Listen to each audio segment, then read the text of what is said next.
আগামী 2 জুলাই শুরু হচ্ছে তোমাদের বহুল-কাঙ্ক্ষিত এইচএসসি পরীক্ষা। এইচএসসির নকল করলে পাস পদ্ধতিতে ব্যবস্থা নেবে পরীক্ষক, এটা তোমাদের সবার জানা উচিত। আমি আশা করি তোমরা কেউ এই পদ্ধতির মধ্যে যাবা না। এবং তোমরা জানো প্রায় কয়েকটা উপায় তোমাদের কিন্তু বহিষ্কার করার নির্দেশনা আছে, এবং বোর্ড সেই নীতিমালা প্রকাশ করেছে গতবার, এবারও প্রকাশ করবে। সেই নীতিমালাগুলোকে আমি তোমাদেরকে এই ভিডিওতে টুকটাক আলোচনা করবো যে কোন কোন ভুলগুলো করা যাবে না।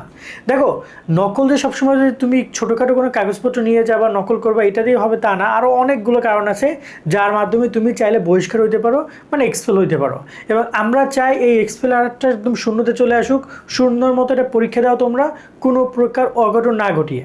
এবার আসি যে এখানে বোর্ড কী বলেছে, এই ব্যাপারটা আমি একটা করে ক্লিয়ার করি। তার আগে বলছি যারা আমাদের এখন YouTube channel, Facebook page subscribe follow করে রাখবে, কারণ সামনে তোমাদের যে রেজাল্ট, এই যে তোমাদের প্রত্যেকটা পরীক্ষা থেকে সাজেশন, রেজাল্ট, বিশ্ববিদ্যালয় ভর্তি সব কিছু তোমরা আমাদের এই চ্যানেলগুলোতে আপডেটগুলো পাবা। তো আমরা এখানে যেটা বলছিলাম যে এসিতে নকল করলে 5 ধরনের সাজাতে ব্যবস্থা নেবে। তো এখানে ব্যবস্থা মূলত কোন ধরনের ব্যবস্থা আমি বুঝিয়ে বলি, এটা পরীক্ষক তোমাদের উপর ব্যবস্থা নেবে, তাই নির্দেশনাগুলো মূলত পরীক্ষকদের জন্য।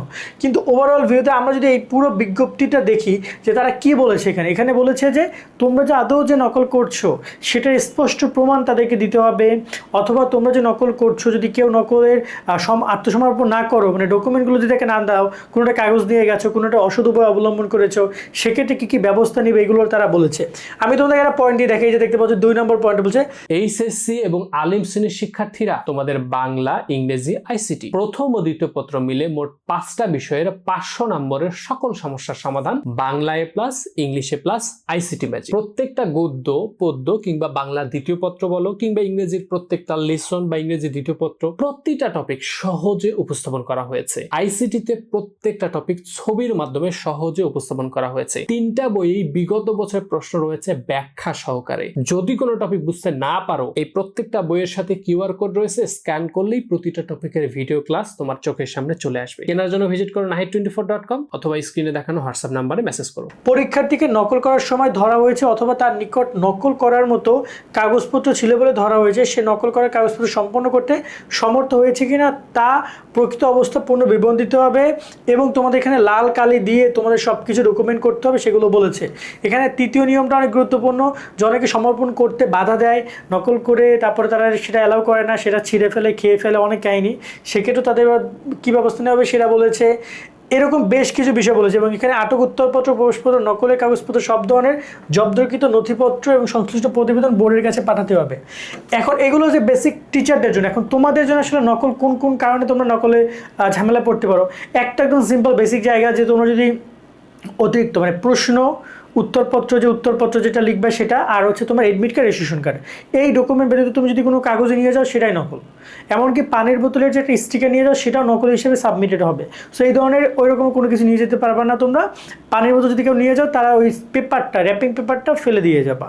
ওকে, একদম। এই আমি আবার 4টা জিনিসের নাম বলেছি, এডমিট কার্ড, রেজিস্ট্রেশন কার্ড, তার সাথে তোমার প্রশ্নপত্র, আর হচ্ছে যেখানে খাতায় লিখবে সেই উত্তরপত্র ব্যতীত আর কোনো কাগজপত্র তোমার সাথে থাকবে না, তাহলে তুমি নকল করছো। 2 নম্বর যে বিষয়টা হচ্ছে যে দেখা দেখি করা, এগুলো কিন্তু নর্মাল বেসিক ব্যাপার। তবে এইসব জায়গায় দেখা যায় অনেক সময় ওরা আক্রমণাত্মক হয়ে যায়, শিক্ষককে আমরা 2-4টা গালিগালাজ দিয়ে দেই, তাদের সাথে খারাপ ব্যবহার করি, শিক্ষক কিন্তু চাইলে তোমাদের এই জায়গায় ব্যবস্থা গ্রহণ করতে পারে, এই একটা ব্যাপার। 3 নম্বর হচ্ছে অনেকে বেঞ্চে লেখালেখি করে, এই বিষয়টাও নকলের একটা প্রকাশ শাস্তি। অনেকে দেখা যায় বেঞ্চে অনেক ছোটো ছোটো জিনিস লিখে রাখে বা এটা ওটা করে, লাগলে টিচারকে দেখা যায়, স্যার দেখেন এই যে বেঞ্চ, পরীক্ষা শুরু যখন প্রশ্ন দিতে আসবে, স্যার দেখেন এই যে বেঞ্চে কিন্তু অনেক লেখা, ঠিক আছে। সো দেখা যাক যে তাদেরকে অ্যালাউ করে দিবা, যদি বেঞ্চে কোনো কিছু লেখা থাকে বলে দিবা। 4 নম্বর হচ্ছে অনেকে টয়লেটে বা বিভিন্ন জায়গায় এক্সট্রা অনেক কিছু লুকিয়ে রাখো, সেখানে গিয়ে দেখা দেখি করে আসো। এবার তো টয়লেট সাফ করা হবে, বলে দিয়েছে যে প্রত্যেকটা পরীক্ষা কেন্দ্রের টয়লেট পরীক্ষা শুরুর সাথে সাথে পরিষ্কার করা হবে, এবং কোনো প্রকার অতিরিক্ত জন্য কোনো কিছু না থাকে। আর তোমাদের মাথার উপরে সিসি ক্যামেরা তো থাকবেই। সো এরকম বেশ কিছু বিষয় রয়েছে যার মাধ্যমে নকল প্রতিরোধ করবে, এবং এগুলোর মাধ্যমে শাস্তি হবে। যদি কেউ এর ব্যত্যয় ঘটাও সেক্ষেত্রে সে শাস্তি পাবা। শাস্তি হবে টোটাল 3 ধরনের। এক ধরনের হচ্ছে তোমাকে এই বছর পরীক্ষা বহিষ্কার করবে, 2 হচ্ছে এই বছর পরীক্ষা এবং আগামী বছর বহিষ্কার করবে, 3 এই বছর এবং আগামী 2 বছরের জন্য পরীক্ষা থেকে তোমাকে বহিষ্কার করবে। তার সাথে সাথে তোমাদের এই রকমের আছে যে তোমাদেরকে যদি একদম ওই রকমের পর্যায়ে চলে যায় অপরাধটা, সেক্ষেত্রে পুলিশেও তোমাদেরকে তুলে দেওয়া হতে পারে, অর্থদণ্ড দেওয়া হতে পারে, আর অনেক কিছু আছে। এটা নিয়ে আমাদের নীতিমালার ভিডিও আছে, তো সামনে তোমাদের জন্য যদি সেই নীতিমালাটা পাবলিশ করে আমরা তোমাদেরকে দেখিয়ে দিব। সো মূল কথা হচ্ছে যে তোমরা যদি তোমাদের নিজেদের পড়াশোনা পড়ে যাও, নিজেদের নতুন করে লেখো, তাহলে কোনো সমস্যা নয়, কুল। বাট তুমি তুমি যদি দেখা যায় যে নকলের আশ্রয় অসৎভাবে অবলম্বন করো, তাহলে তুমি অত্যন্ত ঝুঁকিপূর্ণ একটা জায়গায় আছো। কারণ এবার প্রত্যেকটা পরীক্ষা কেন্দ্রে সিসি ক্যামেরা থাকছে এবং সেগুলোর ইউজার আইডি, পাসওয়ার্ড সব কিছু বোর্ড সংগ্রহ করছে। চাইলে যে কোনো সময় যে কোনো কেন্দ্রের যে কোনো কক্ষের ছবি বোর্ড তার ওই বোর্ড থেকে সে দেখতে পারবে। এভাবে সব কিছু মেজার করছে। সো আশা করি বুঝেছো। আজকের মধ্যে ভিডিও আমরা এখানে শেষ করছি।